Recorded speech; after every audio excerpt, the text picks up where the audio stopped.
হযরত আব্দুল কাদের জিলানী রাহমাতুল্লাহ আলাইহির মা বলেন, আব্দুল কাদের যখন দুনিয়ায় এসেছে, দুনিয়ায় ভূমিষ্ঠ হয়েছে, যখনই দুগ্ধ পান করার জন্য তার দরকার হতো, আমি মা আব্দুল কাদেরের মা চোখের উপরে একটা পট্টি দিয়ে দিতাম, চক্ষু ঢেকে দিতাম যাতে লজ্জা থাকে তার। আর আমি মা কাপড় দিয়ে ঢেকে সুন্দর করে বসে আমার আব্দুল কাদেরকে ওযু সহকারে দুগ্ধ পান করাইতাম। সুবহানাল্লাহ কইলেন না? আমার আব্দুল কাদের রাত্রিবেলায় শুয়েছে, ঘুম পড়ে না। এখন আমাদের মায়েদের অভ্যাস হলো, সন্তানের ঘুম আসে না, টিভির রিমোটটা ধরাই দিছে। কথা কান না কে? টিভির রিমোট ধরাই দিছে, কার্টুন দেখতেছে, সিনেমা দেখতেছে, নাটক দেখতেছে, মোবাইল ধরাই দিছে, নে এগুলা দেখ। মা বাপ ধরে হাতে ধরে নিজের সন্তান ধরে নষ্ট করে দেয়। ভাত খায় না, মোবাইল ধরাই দিছে, নে মোবাইল দেখ, আর ভাত খাওয়াচ্ছে। কথা কানা আসে না নাই? হাদিস শরীফের মধ্যে আসছে, খানা খাওয়ার সময় যদি খানা বাদে অন্য কোনো দিকে মনোযোগ থাকে তাহলে ওর দেহের ভিতরে রোগ জন্মায়। এই জন্য দেখবেন ছোট ছোট বাচ্চাদের এমন এমন রোগ যায় মুরব্বীরা বাপের জন্য। কিন্তু যে ব্যক্তি আখিরাত কামাই করবে, আল্লাহ পাক রব্বুল আলামিন এই সন্তানের জন্য আখিরাতে তাকে সম্মানিত করবে। আল্লাহু আকবার বলেন। এই যেমন হাফেজে কোরআন যারা আজকে মাথায় পাগড়ি নিয়েছে আর তার বাবাদের মাথায় টুপি পরাই দেওয়া হয়েছে, আজকের এই টুপি পরানো তামাম পৃথিবী যদি তাকে লিখে দেওয়া হয় এত খুশি হবে না। এই যে ডেকে এনে তার মাথায় টুপি দেওয়া হয়েছে, যত খুশি। কথা বলেন ঠিক কিনা? তামাম পৃথিবী দিলেও এত খুশি হবে না, আরে সম্মান পাওয়া যাবে না। তাহলে এই মানুষের সামনে যদি এত সম্মান হয়, আল্লাহর নবী বলেন যার সন্তান হাফেজ অথবা আলেম হবে, কিয়ামতের ময়দানে আদম আলাইহিস সালাম থেকে নিয়ে হুজুর সাল্লাল্লাহু আলাইহি ওয়াসাল্লাম সব নবীর উম্মত থাকবে, নবীরা থাকবে। ওই জায়গায় আরশে আজিমের নিচে আল্লাহ তাআলা এই হাফেজ আলেমের মা বাবাকে নূরের চেয়ারে বসায় মাথার মধ্যে নূরের টুপি পরায় দিবে। সম্মান কি কম হবে না বেশি হবে? বন্ধুরা আমার, আল্লাহর নবী বলেন, মান করাআল কুরআন ফাস্তাযকারাহু ফাআহাল্লা হালালাহু ওয়া হাররামা হারামাহু আদখালাহুল্লাহুল জান্নাহ। যে ব্যক্তি কোরআন মুখস্থ করলো, কোরআন অনুযায়ী আমল করলো, ওই ব্যক্তিকে আল্লাহ তাআলা বিনা হিসাবে জান্নাত দান করবে। সুবহানাল্লাহ বলেন জোরে। হাফেজে কোরআনকে যখন জান্নাত দেওয়া হবে, হাফেজে কোরআন বলবে রব্বুল আলামিন আমি একা জান্নাতে যাব না, আমার হাফেজ হওয়ার পিছনে অনেকের অবদান আছে।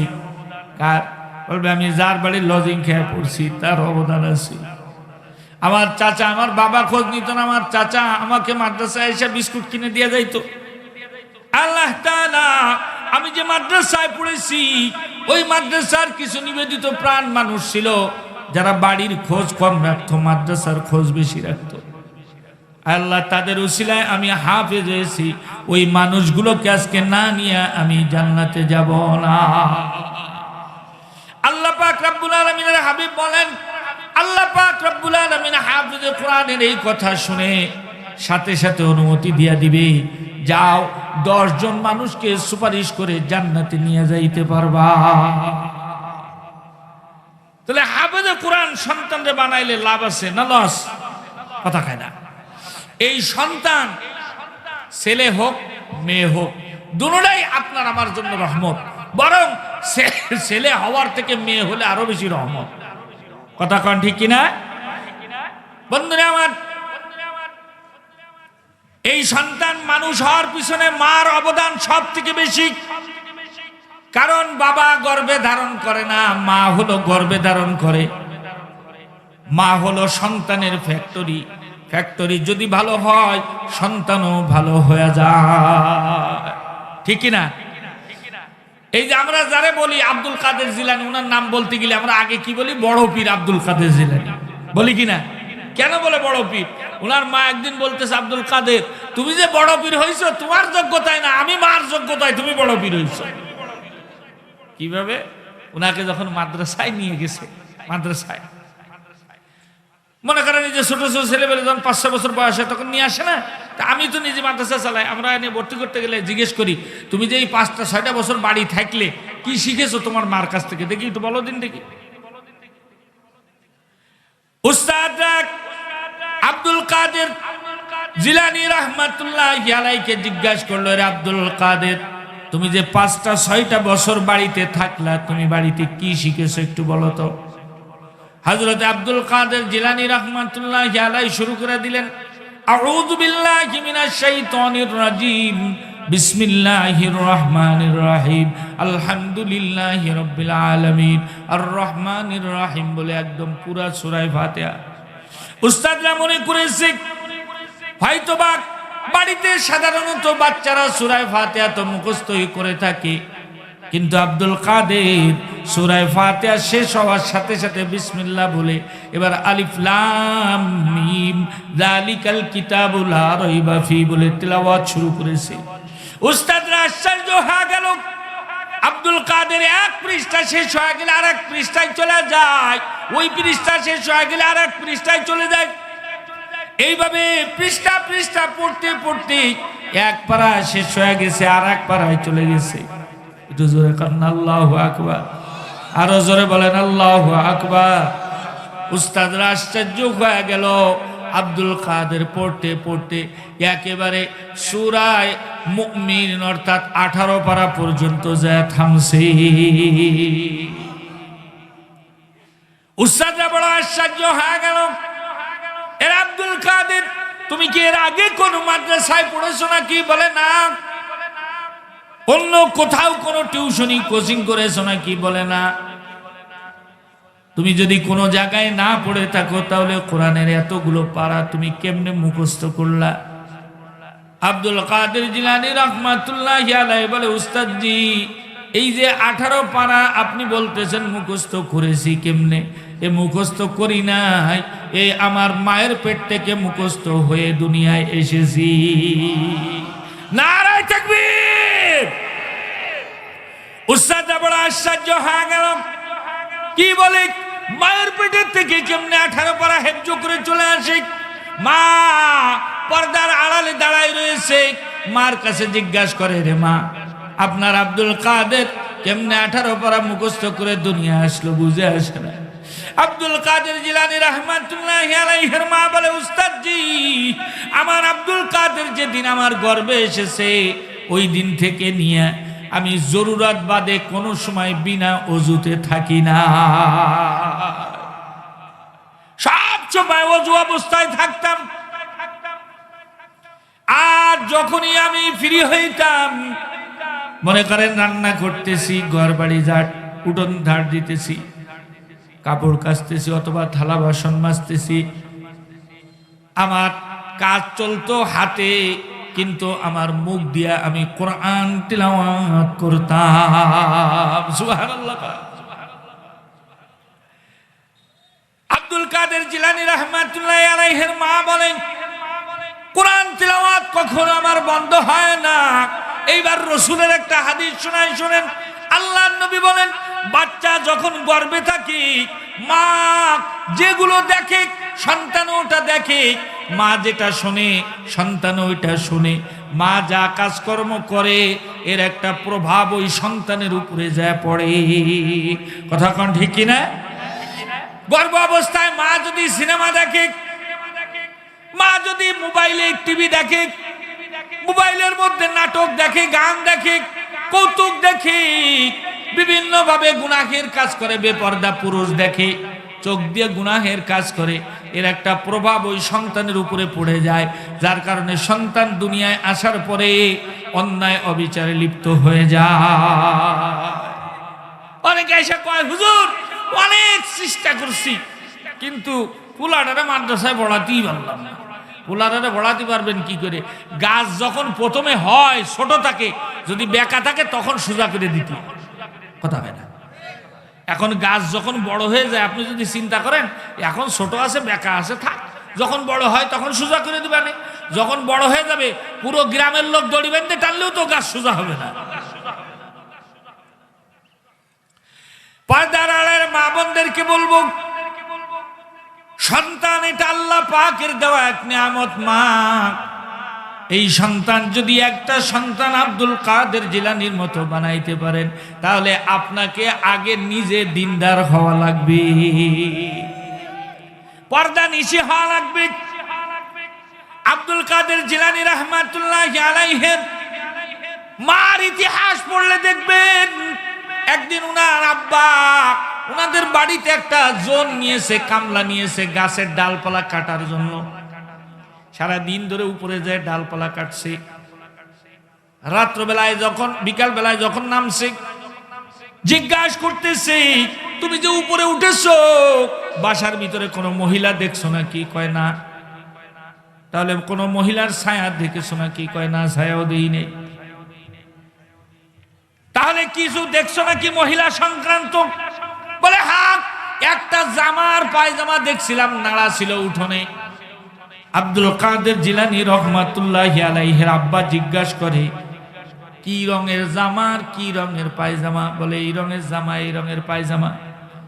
বাসার ভিতরে ঢুকে ওই জামার পায়জামাটাকে সাথে সাথে চুলোর মধ্যে দিয়ে দিছে। আব্দুল কাদের জিলানী রাহমাতুল্লাহি আলাইহির মা জিজ্ঞাসা করতেছে, এরকম সুন্দর দুইটা কাপড় কেন জ্বালায়া দিলেন? বলে শোনো, মিস্ত্রি যে উপরে উঠছিল, কামলা যে উপরে উঠছিল কাজ করার জন্য, তোমার এই দুইটা কাপড় সে দেখে ফেলেছে। আর যেই কাপড়ের উপরে পর পুরুষের নজর পড়ে, ওই কাপড় যে মহিলা পরে, ওই মহিলার পেটে ভালো সন্তান আশা করা যায় না। ও মা, কিসের কাপড়? পুরো দেহ বাইরে বের করে নিয়ে ঘুরে বেড়াইতেছে, আছে না নাই? এ কথা কান আছে না নাই? চুলগুলা ছেড়ে দিয়া গোরে মা, তুমি তোমার নিজের দেহ পর পুরুষের দেখাইতেছো, কি গুনাহ জানো না? আল্লাহ নবী বিশ্ব নবী রাহমাতুল আলামিন মেরাজের রাতে যাইয়া পুরা জান্নাতটা ঘুরে ঘুরে দেখলেন। জান্নাত যখন দেখা শেষ, বলে জিবরাইল রে, এবার জাহান্নামটা দেখতে চাই। জিবরাইল বলে, ইয়া রাসূলুল্লাহ, ইয়া হাবিবাল্লাহ, জাহান্নামের আগুন আপনি দেখতে পারবেন না, সহ্য করতে পারবেন না। জাহান্নাম এত ভয়ঙ্কর, এত কঠিন, জাহান্নামের আগুন আপনি দেখতে পারবেন না। জাহান্নামে যারা শাস্তি ভোগ করতেছে ওদেরও আপনি দেখতে পারবেন না। আল্লাহর নবী বলে, না না, আমি জাহান্নামীদেরকে দেখতে চাই, জাহান্নামের আগুন আমি সচক্ষে দেখতে চাই। জিবরাইল যখন আল্লাহর নবীকে নিয়ে যায়, জাহান্নামের কাছে এখনো যায় না, এখনো অনেক দূরে রয়েছে। আল্লাহর নবী খেয়াল করে দেখেন, কিছু মহিলাদের আওয়াজ পাওয়া যায়, শুধু চিল্লায় আর বলতে থাকে, আমারে বাঁচাও, আমারে বাঁচাও, আমারে বাঁচাও। আল্লাহর নবী এক দৌড় দিয়ে জাহান্নামের গোড়ায় চলে গেলেন। জাহান্নামের উপরে দেখে কিছু মহিলাদেরকে ঝুলানো রয়েছে, যাদের মাথা নিচের দিকে, পা উপরের দিকে। নাউজুবিল্লাহ বলেন জোরে। এই মহিলাগুলোর কারোর কারোর হাত বান্ধা, কারোর জিহ্বার ঠোঁট একসাথে টাইনা জাহান্নামের আগুনের বর্ষি দিয়ে ঝুলা রাখছে। আল্লাহর নবী ওদের এই চিল্লানো দেখা, ওই কষ্ট দেখা আল্লাহর নবী জিজ্ঞেস করেন, জিবরাইল, এই মহিলাগুলো কারা? কেন এত কষ্ট পায়? আমার বড় জানতে মনে চায়। জিবরাইল বলে, ইয়া রাসূলুল্লাহ, এই সব মহিলাগুলো হইল আপনার উম্মত। কি অপরাধে এমন কষ্ট পায়? বলে, যাদের দেখতেছেন পা উপরে মাথা নিচে, এই মহিলাগুলো বিবাহিত মহিলা। এরা স্বামী যখন বাড়ির থেকে বের হয়ে যাইতো, স্বামীর অনুমতি বাদে বাড়ির থেকে অন্য অন্য দিকে তারা চলে যাইতো। আছে না নাই? জোরে কর। আরে মা, ভালো করে শুনে নাও, স্বামীর অনুমতি বাদে মহিলা বাড়ির থেকে বের হতে পারবে না। স্বামীর অনুমতি জরুরি। এমনকি তালিম হয়, যে দ্বীনি তালিম গুলা হয়, এগুলো যাইতে গেলে স্বামীর অনুমতি লাগবে। নফল রোজা রাখতে গেলে স্বামীর অনুমতি লাগবে। আমাদের মা বোনদের কাছে স্বামীর গুরুত্ব নাই, স্বামীরে কোনো দামই দিতে চায় না।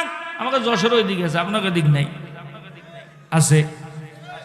হায় হায় মারে।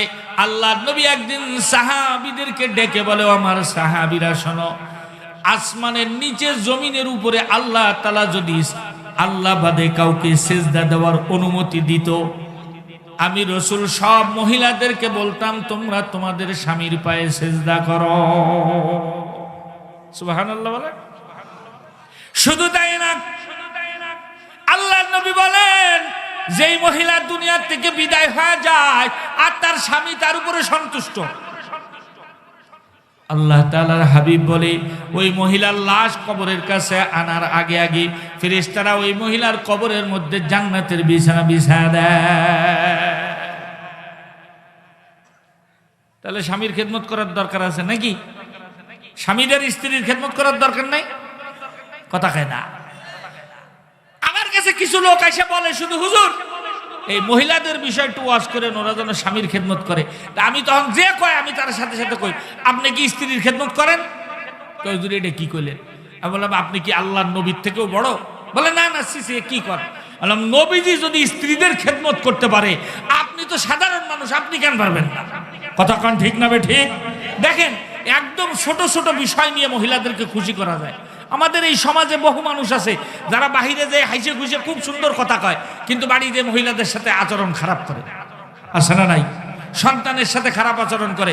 আল্লাহর নবী বলেন এই পৃথিবীতে সব থেকে উত্তম হলো সে যে তার পরিবারের সাথে ভালো ব্যবহার করে। জোরে কোন সুবহানাল্লাহ। রান্নার কাজে নবীজি সহযোগিতা করতেন, কাপড় ধুয়ে দিতেন। হাদিস শরীফ খুলে দেখেন, স্ত্রীর কাপড় ধুয়ে দিতেন। নবী যদি ধুয়ে দিতে পারে আপনার সমস্যা কি? গোসল করে লুঙ্গি একখান চালিয়ে ফেলাই তুই আসে গোসলখানায়, যুগ যুগ ধরে ওই মহিলা কাপড় ধুয়েই যাচ্ছে। আপনিও তো একদিন যে তার গোসলের পরে কাপড়টা ধুয়ে দেওয়ার দরকার, ঠিক কিনা? সামান্য ছোট ছোট বিষয়ে খুশি করা যায়। যেমন মনে করেন যে মশারি টাঙানো থাকে, অনেক সময় মহিলারাই মশারি টাঙায় বেশিরভাগ। আপনি যদি একদিন একটু মশারি টাঙায় ফেলেন দেখবেন কি খুশি হবে। ওরে আল্লাহ রে, আমার স্বামী আমার দরদ বোঝে। রান্না করে যখন কত কষ্ট না রান্নার কাজ। হ্যাঁ, বউ যদি ঝগড়া করে বাপের বাড়ি চলে যায় তখন বোঝা যায় যে খাওয়ার কি জ্বালা। কি কথা কার ঠিক কিনা? আপনি বলতে পারেন যে হুজুর আপনি কি এরা জানেন সবার বউ একই রকম রে ভাই, রাগ হয়ে গেলে কারণটাই আর চলে না। এখন এই যে রান্না করে এত কষ্ট করি, এর মধ্যে একটু লবণ বেশি হতেই পারে। মা বাপ ভাই বোন আত্মীয় স্বজন সব ছাড়িয়ে আপনার কাছে আইছে, তো মনে পড়ে না বাড়ির কথা? হয়তো বাড়ির কথা মনে পড়েছে, মার কথা, লবণ একবার দিয়েছে মনে নেই, আবার দিয়ে ফেলেছে, কি ঝাল একটু বেশি দিয়ে ফেলেছে।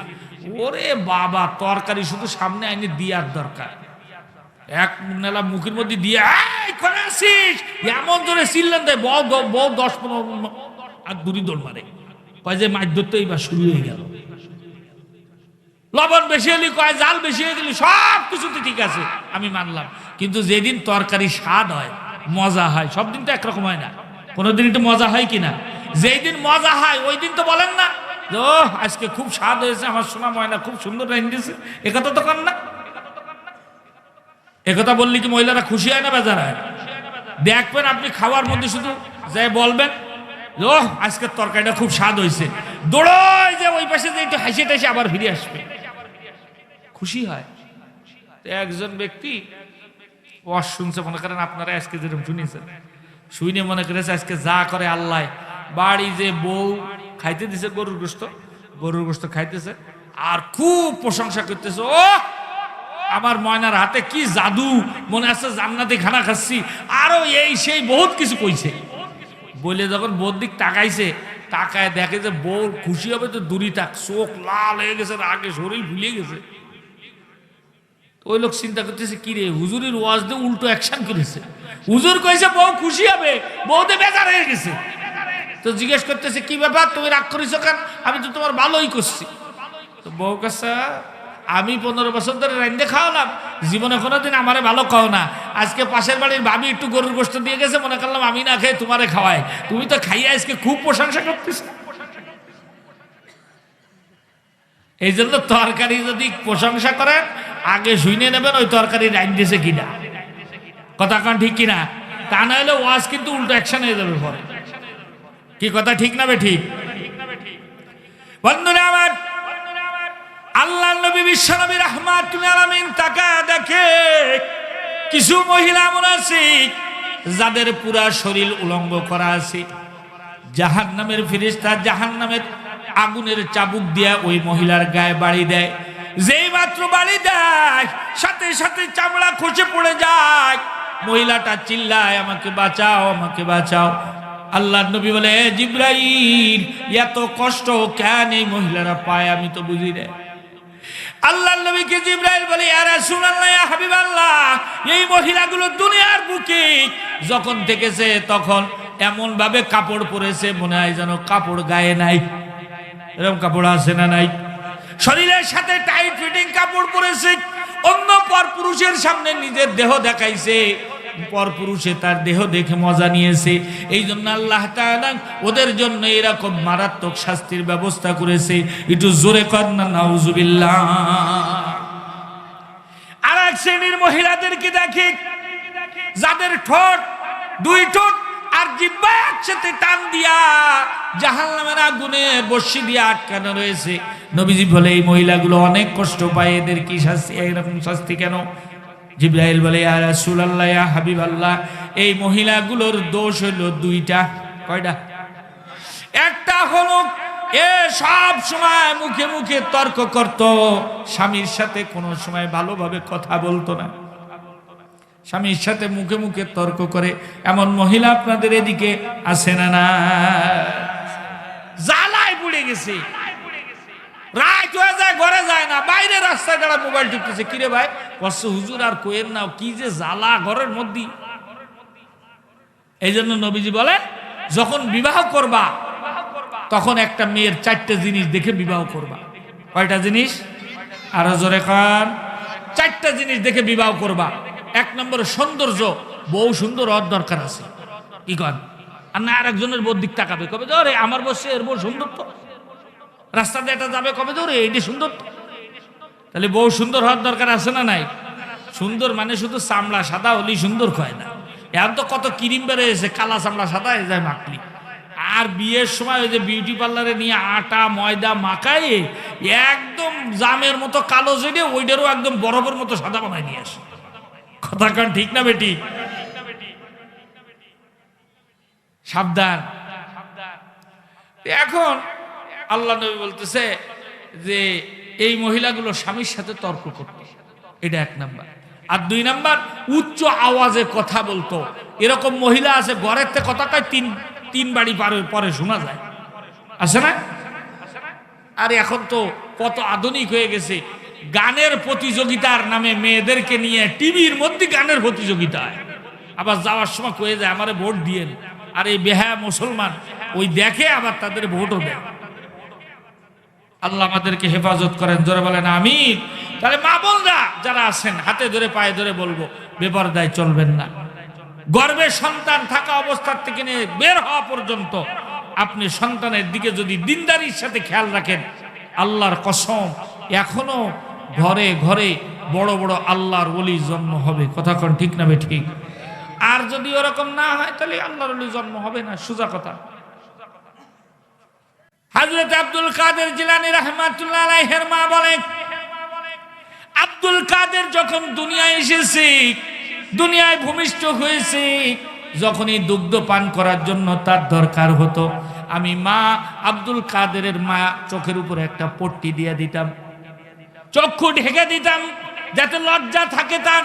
আর আমি মা কাপড় দিয়ে ঢেকে সুন্দর করে বসে আমার আব্দুল কাদেরকে ওযু সহকারে দুগ্ধ পান করাইতাম। সুবহানাল্লাহ কইলেন না? আমার আব্দুল কাদের রাত্রিবেলায় শুয়েছে, ঘুম পড়ে না। এখন আমাদের মায়েদের অভ্যাস হলো, সন্তানের ঘুম আসে না, টিভির রিমোটটা ধরাই দিছে। কথা কান না কে?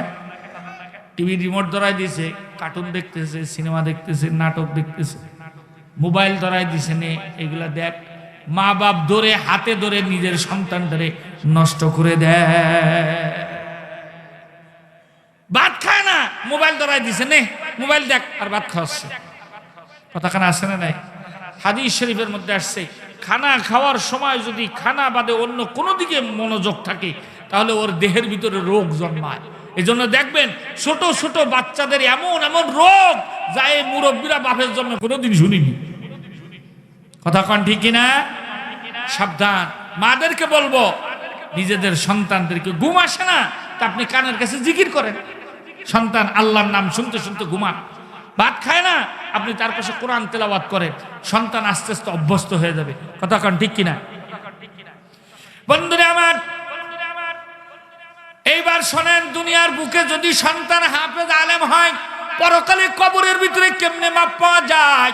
ইমাম গাজালি রাহমাতুল্লাহি আলাইহি ওনার কিতাবের ভিতরে লিখেছে, একজন ব্যক্তি একবার এক আল্লাহর ওলি রাস্তা দিয়ে হেঁটে যায়, গভীর রাত হয়ে গেছে, হাঁটে যায়, হঠাৎ করে দেখে একটা কবরস্থান রয়েছে। কবরস্থান দেখার সাথে সাথে আল্লাহর ওলি দাঁড়ায় গেলেন, দাঁড়ায় দোয়া করার জন্য সূরা ফাতিহা পড়লেন, সূরা ইখলাস পড়লেন, অন্যান্য আরো সূরাগুলো পড়লেন। আল্লাহ তাআলার কাছে হাত উঁচা করে দোয়া করলেন, রব্বুল আলামিন আপনার দরবারে ফরিয়াদ জানাই, আল্লাহ এই মুর্দার যারা এখানে শুয়ে আছে, আমি যা কিছু পড়েছি এর পরিপূর্ণ সওয়াব আপনি সকলের কবরে পৌঁছায় দেন। আল্লাহর ওলি দোয়া করে বাড়ি চলে গেলেন। রাত্রবেলায় ঘুমাইছে আর স্বপ্ন দেখতেছি, ওই কবরস্থানের ভিতরে মানুষের আকৃতির বিশাল বড় বড় দুইটা মানুষের মতো মানুষ দেখা যায়, কিন্তু আকৃতি অনেক বড়, আর বিশাল বিশাল দুইটা গাঁটটি নিয়ে আসছে সাথে করে ব্যাগ। আল্লাহর ওলি যা ওই ব্যক্তিদেরকে সালাম দিলেন। মুসলমান যদি দেখা হয় পরস্পর একজন আরেকজনকে কি করবে? জোরে কান। সর্বপ্রথম কাজ হলো সালাম দিবে, আসসালামু আলাইকুম ওয়া রাহমাতুল্লাহ, আল্লাহ শান্তি, আল্লাহর রহমত তোমার উপরে বর্ষিত হোক। ওই ব্যক্তিও বলবে ওয়া আলাইকুম আসসালাম ওয়া রাহমাতুল্লাহ, আল্লাহ শান্তি রহমত তোমার উপরে বর্ষিত হোক। সুবহানাল্লাহ। পৃথিবীর কোনো ধর্ম নাই একজন আর একজনের সাথে দেখা হলে এমন দোয়া করে। ইসলাম একমাত্র ধর্ম, শুধুমাত্র মুসলমানকে নয়, বিধর্মীরাও সালাম দেয়া শিখায়। সুবহানাল্লাহ। বিধর্মীরাও সালাম দেয়া শিখায়। কেমন সালাম? বিধর্মী সালাম আলাদা, হাদিসের মধ্যে আসছে বিধর্মী দেখলে সালাম দিবে, আসসালামু আলা মানিত্তাবাল হুদা, ওই ব্যক্তির উপরে শান্তি বর্ষিত হোক যে ব্যক্তি সরল সঠিক পথে চলতে চায়। সুবহানাল্লাহ কইলেন না? এমনকি খালি ঘরে যদি ঢোকে তখনও দোয়া আছে, হাদিস শরীফে আছে, যদি কোনো ব্যক্তি ঘর বন্ধ করার সময় বলে বিসমিল্লাহি তাওয়াক্কালতু আলাল্লাহ, এটা বলে থুয়ে যায়, তো আল্লাহর রহমতের ফেরেশতারা ওই ঘর পাহারা দিতে থাকে। এই ঘর যখন ওই ব্যক্তি ফিরে আসে তখন ওই ফেরেশতারা রইছে না, কথা খায় না, আসে না নাই? এজন্য ঘর খোলার সাথে সাথে দোয়া পড়বে, আসসালামু আলা মির রব্বিনা ওয়া আলা ইবাদিল্লাহিস সালিহিন, তাদের উপরে শান্তি বর্ষিত হোক যারা আল্লাহর পক্ষ থেকে এত সময় আমার ঘর পাহারা দিয়েছে। সুবহানাল্লাহ। বন্ধুরা আমার, আল্লাহর নবী মেরাজের রাত্রে যাইয়া জান্নাতের ভিতরে ঘুরতে ঘুরতে দেখেন কিছু সুন্দর সুন্দর ঘর দেখা যায়, দুধের থেকেও সাদা, চন্দ্রের থেকে উজ্জ্বল। জিবরাইল এই ঘরগুলো কাদের জন্য আল্লাহ বানাইল? জিবরাইল বলে, ইয়া রাসূলুল্লাহ, ইয়া হাবিবাল্লাহ, এই ঘরগুলো আল্লাহ পাক রব্বুল আলামিন আপনার উম্মতের তাদের জন্য বানাইছে যারা আগে আগে অন্যকে সালাম দেয়। সালাম দিব তো?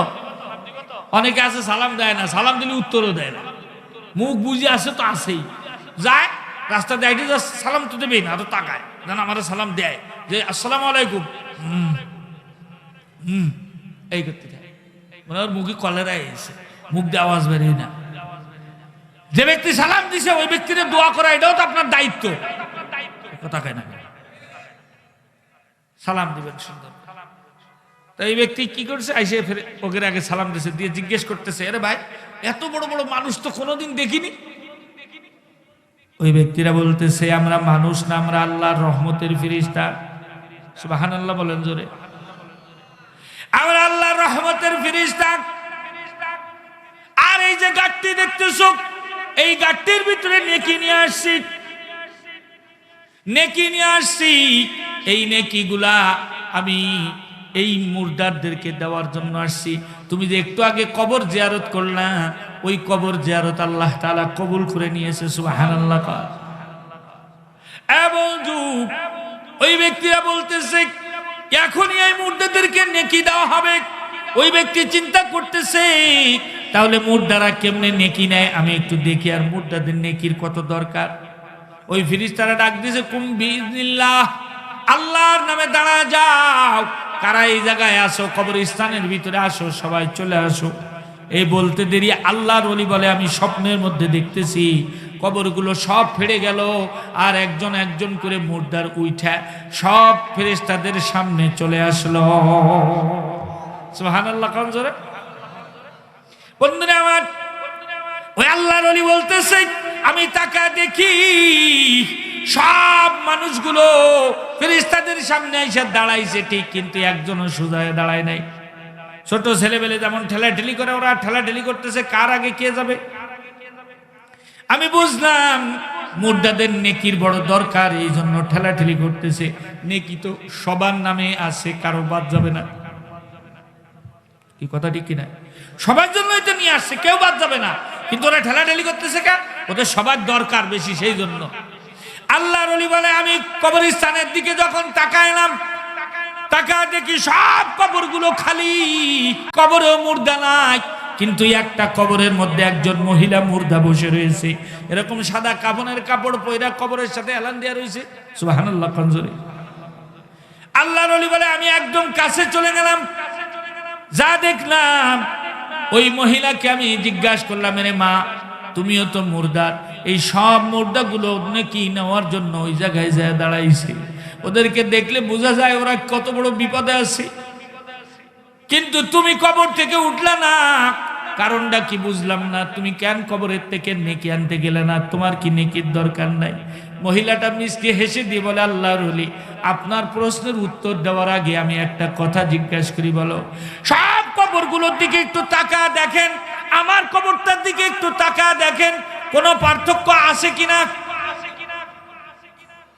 আল্লাহর ওলি তাকা দেখে সব কবরগুলো অন্ধকার, একটা কবরের ভিতরেও আলো নাই।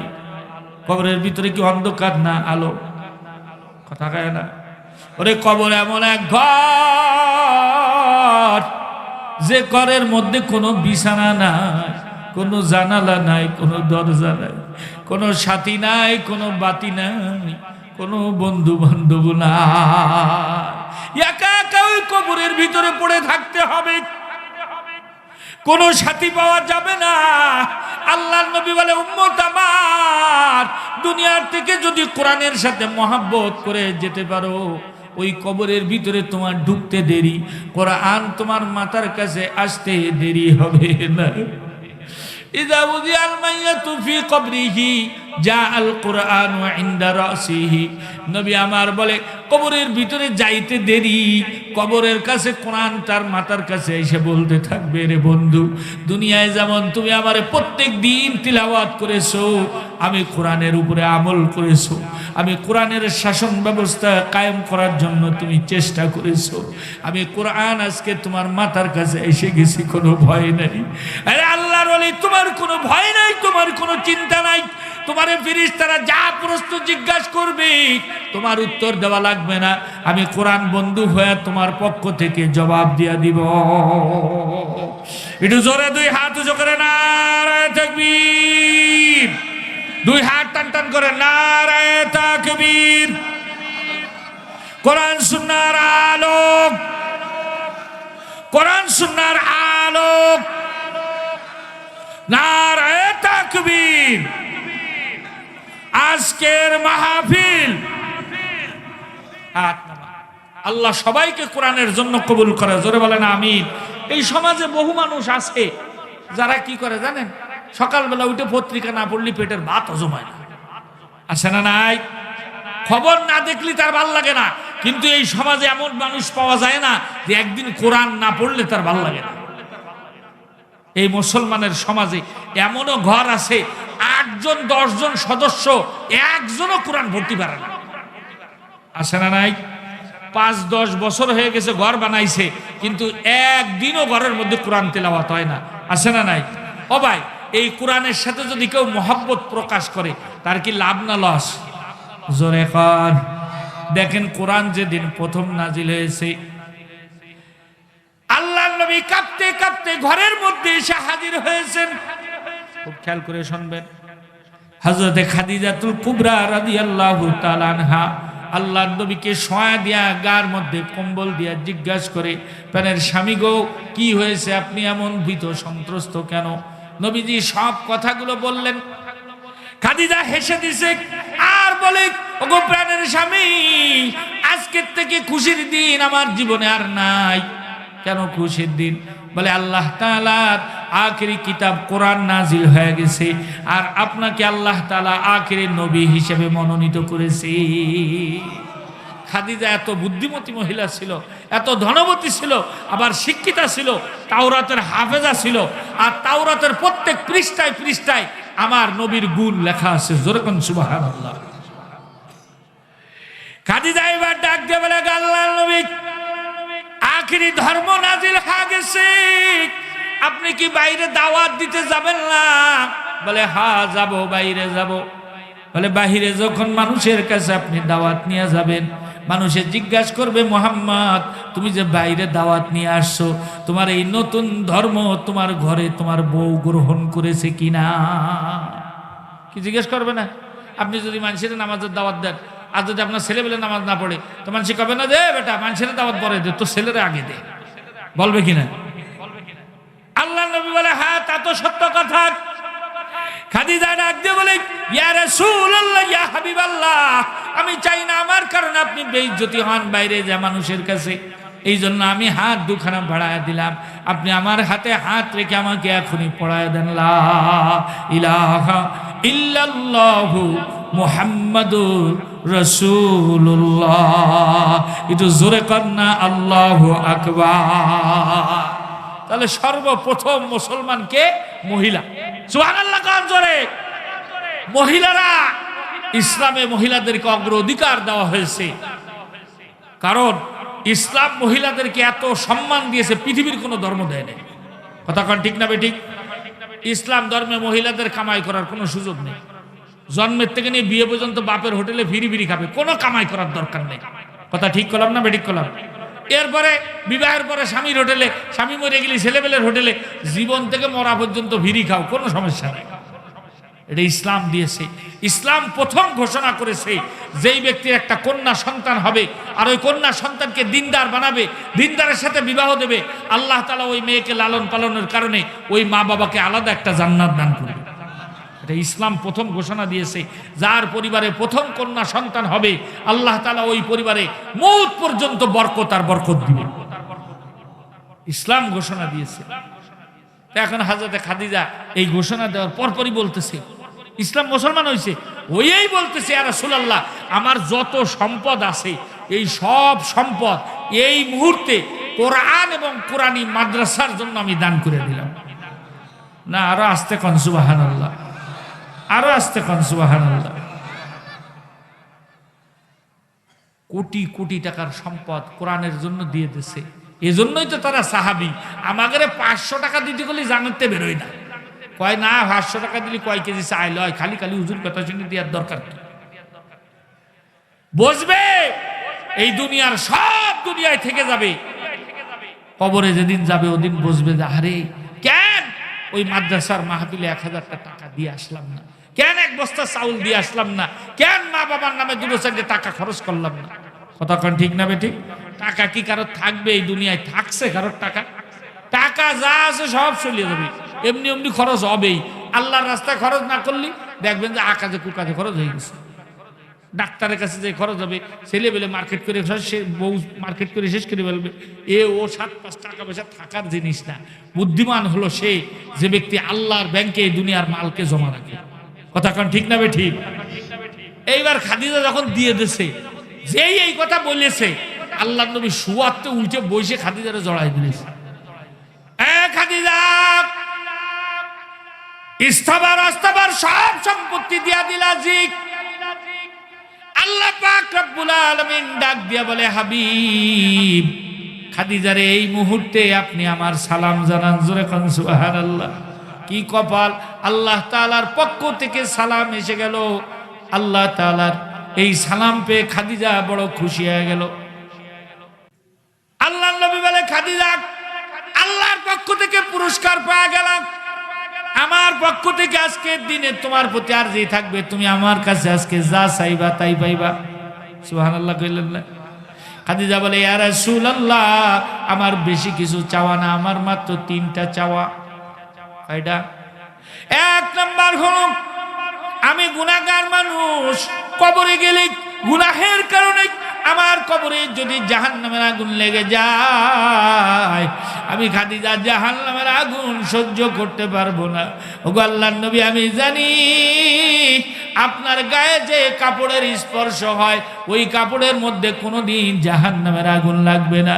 এই জন্য আমার প্রথম চাওয়া হলো, আমি খাদিজা যেদিন দুনিয়ার থেকে বিদায় হয়ে যাব, আমি খাদিজার কাফনের উপরে আপনার একটা জামা আপনি পরায়া দিবেন। আপনার জামা যদি পরা থাকে আমার গায়ের মধ্যে জাহান্নামের আগুন লাগবে না। 2 নাম্বার হলো, ওগো আল্লাহর নবী, কবরের ভিতরে মানুষ তার আপনজনরা তার লাশ নামায়। আমি খাদিজার তো আপন বলতে কেউ নাই, আমার মা নাই, বাপ নাই, ভাই নাই, বোন নাই। আবার আপন বলতে নবী আপনি। ওগো আল্লাহর নবী, আমি যখন ইন্তেকাল করব আমার দ্বিতীয় অনুরোধ হলো, আপনি নিজে আমার কবরের মধ্যে নাইমা আমার লাশটারে নামাইবে। 3 নাম্বার হলো, ওগো আল্লাহর নবী, আমি কবরের ভিতরে ফেরেশতারা যখন জিজ্ঞাসা করবে মান রব্বুকা মান দীনুকা মান নাবিয়ুকা, আমি কি জবাব দেব আমার জানা নাই। ওগো আল্লাহর নবী, আপনি কবরের উপরে বসে থাকবেন, ফেরেশতারা যখন জিজ্ঞাসা করবে আপনি আমার পক্ষ থেকে জবাব উপর থেকে দিয়ে দিবেন। আল্লাহর নবী বলে, খাদিজা, দ্বীনের জন্য যত মাল তুমি আজকে খরচ করেছো, আমি রাসূলুল্লাহ তোমার উপরে খুশি, আল্লাহ তোমার উপরে খুশি। যাও, তুমি যে 3টা আবদার করেছো 3টা আবদার আমি নবী মাইনা নিলাম। একটু জোরে কান আল্লাহু আকবার। এই জন্য একটা কথা আছে, কিছু পাইতে গেলে কিছু দিতে হয়। কথা কান ঠিক কিনা? কিছু পাইতে গেলে কিছু দিতে হয়, কিছু না দিলে কিছু পাওয়া যায় না। এই দুনিয়ার যারা লেটার ফিডার হয়েছে এরাও এমনি এমনি হয় না। দেখবেন যে জেল খাটে, জেল খাটলেই নেতা হওয়া যায়। তো ওরা দুনিয়ার জন্য যদি কষ্ট ক্লেশ করে এত কিছু করতে পারে, আমরা আখিরাতের জন্য কষ্ট করা যাবে না? কথা কান যাবে না? যাবে না। ব্যাস, 3 দোয়া কবুল হয়ে গেছে। এবার হযরতে খাদিজা যেদিন ইন্তেকাল করছেন, আল্লাহর নবী এমন কান্না কানছে, তাফসীরের কিতাবে লিখেছে নবীজি জীবনে কোনোদিন এমন কান্দে নাই। খাটিয়া ধরে বলতেছে, খাদিজা, আমি যখন নবুয়তের দাওয়াত নিয়ে বাইরে যাইতাম তুমি দরজার কাছে দাঁড়ায় থাকতা, আমি যখন ফিরে আসতাম তুমি আমার কত খেদমত করতা, আমারে সান্ত্বনা দিতা। তুমি আজকে চলে গেছো, কে আমার খেদমত করবে, কে আমাকে সান্ত্বনা দিবে? খাদিজার গোসল করায় যখন নিয়ে আসলো, আল্লাহর নবী নিজে একটা জামা খাদিজার গায়ে পরায়া দিলেন। জোরে কান সুবহানাল্লাহ। সব মহিলারা কাঁদতে লাগলো, সাহাবীরা কাঁদতে লাগলো। আরে কত বড় কপাল, এই দুনিয়ার থেকে যাইতেছে নবীজির জামা গায়ে দিয়া। এমন ভাগ্য যদি আমাদের হইতো, এমন কপাল যদি আমাদের হইতো। নবীর জামা গায়ে দিয়া কবরে খাদিজা রওনা দিলেন। আল্লাহর নবী নিজে খাটিয়াটা কান্দে করে নিয়ে যায়। আল্লাহর নবী কবরের ভিতরে নাইমা খাদিজার লাশটা যখন কবরের ভিতরে নামায়া মাথাটা কিবলার দিকে ঘুরায় দিছে, দিয়ে সোজা হয়ে দাঁড়াইছে। তাকে দেখে খাদিজার মাথাটা কিবলামুখী নাই, খাদিজার মাথাটা সোজা হয়ে গেছে। নবীজি বুঝলেন মনে হয় কোনো সমস্যা হয়েছে। আল্লাহর নবী আবার মাথাটারে ঘুরায় দিলেন। এইবার যখন আবার মাথা সোজা করে দাঁড়াইছে, দেখে যে খাদিজার মাথাটা কিবলার দিকে নাই, খাদিজার মাথা সোজা হয়ে গেছে। নবী আমার বুঝলেন কোনো না কোনো সমস্যা হয়েছে, না হলে এমন হয় না।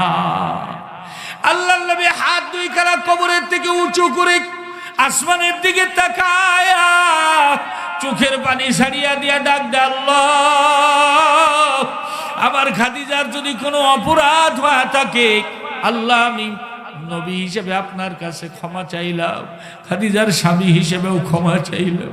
আপনি সাক্ষী, আমি 2 বার মাথাটা কিবলার দিকে ঘুরায় দিছি, আবার মাথাটা সোজা হয়ে যায়। এইবার মাথা যদি কিবলার দিকে ঘুরায় দিলে মাথা সোজা হয়ে যায়, তাইলে আমার ওয়াদা রক্ষা হবে না। আমি খাদিজার কাছে ওয়াদা করেছি। জিব্রাইলকে আল্লাহ তাআলা ডাক দিয়ে বলে, যা জিব্রাইল, তাড়াতাড়ি চলে যা, আমার বন্ধুর চোখে পানি দেখা যায়। আমার বন্ধুর চোখে পানি দেখলে আমি আল্লাহর আর সহ্য হয় না। যা, তাড়াতাড়ি করে যা। আমার হাবিবের 1 ফোঁটা চোখের পানি যদি মদিনার মাটিতে পড়িয়া যায়, মদিনার সব কবরের আগুন বন্ধ হয়ে যাবে। জিব্রাইল দৌড়ায় এসে বলে, ইয়া রাসূলুল্লাহ, ইয়া হাবিবাল্লাহ, টেনশন নিবেন না, চিন্তা নিবেন না। আপনি যখন মাথাটা কিবলার দিকে ঘুরায় দেন, আপনি যখন মাথাটা ঘুরায় দিয়ে ছাইড়া দেন, আল্লাহ পাক রব্বুল আলামিন কুদরতি হাতে খাদিজার মাথাটা সোজা করে দেয়। আল্লাহু আকবার বলেন জোরে। জিব্রাইলকে ডাক দিয়ে বলে, জিব্রাইল কেন সোজা করে দেয়? বলে, দ্বীনের জন্য সর্বপ্রথম মুসলমান হয়েছে খাদিজা, দ্বীনের জন্য সর্বপ্রথম মাল খরচ করেছে খাদিজা। খাদিজার উপরে আল্লাহ তাআলা এত খুশি হয়েছে, তাম দুনিয়ার মানুষ তাকে কিবলার দিকে ফিরাক, আর আল্লাহ তাআলা সিদ্ধান্ত নিয়েছে খাদিজা কবরের মধ্যে থেকে কিবলার দিকে ফিরা থাকবে না, খাদিজা থাকবে আল্লাহর আরশের দিকে তাকাইয়া। কিয়ামত পর্যন্ত খাদিজা আল্লাহরে দেখবে, আল্লাহ খাদিজারে দেখবে। আল্লাহু আকবার বলে জোরে। দ্বীনের জন্য মাল খরচ করলে আল্লাহ কতটা খুশি হয়ে যায়, এ আমার ভাইরা, পর্দার আলের মা বোনেরা বইলে বুঝাইতে পারবো না। আল্লাহর দ্বীনের জন্য কষ্টার্জিত টাকা পয়সা যখন বান্দা খরচ করে তার সামর্থ্য অনুযায়ী, আল্লাহ তাআলা ওই ব্যক্তির মালের মধ্যে বরকত দিয়া দেয়। একটু জোরে কান্না সুবহানাল্লাহ। আল্লাহ বলে, ও আমার বান্দা বান্দি, মাইয়ুকরিদুল্লাহ করদান হাসানান ফায়ুযাইফু লাহু আজরা। দুনিয়ার মানুষ যেমন একজন আর একজনের ধার দেয়, কর্জ দেয়, যে ব্যক্তি আল্লাহর রাস্তায় মাল খরচ করে সে আমি আল্লাহকে কর্জ দেয়। আর আমি আল্লাহ তাআলা ওয়াদা করলাম, যে দ্বীনের পথে মাল খরচ করবে আমি আল্লাহ পাক রব্বুল আলামিন দুনিয়ায় তার মাল 10 গুণ বাড়ায়া দিব। একটু জোরে কন্না সুবহানাল্লাহ। ও আমার বাবারা, আল্লাহর নবী কবর ঢেকে দিয়ে বসে আছে, সাহাবীরা চলিয়া গেছে, নবী আমার যায় না,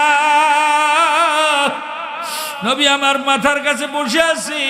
অনেক সময় পার হয়ে গেছে, মুনকার নকির ফেরেশতা আসে না। জিবরাইল আসছে, এসে বলে, ইয়া রাসূলুল্লাহ, ইয়া হাবিবাল্লাহ, বাড়ি চলে যা। আল্লাহ নবী বলে, না জিবরাইল, বাড়ি যাওয়া যাবে না, বাড়ি যাওয়া যাবে না। আমার খাদিজার কবরে কি সওয়াল হয় এর জবাব আমার দেওয়া লাগবে। জিবরাইল হাসে আর বলে, ইয়া রাসূলুল্লাহ, ইয়া হাবিবাল্লাহ, খাদিজার প্রতি আল্লাহ তাআলা এত খুশি, খাদিজা যে প্রথম দ্বীনের জন্য মাল খরচ করেছে, আসমানের মালিক এত খুশি, এত খুশি। আল্লাহ তাআলা খাদিজার কবরের জবাব আল্লাহ তাআলা খাদিজার পক্ষ থেকে নিজেই দিয়া দিছে।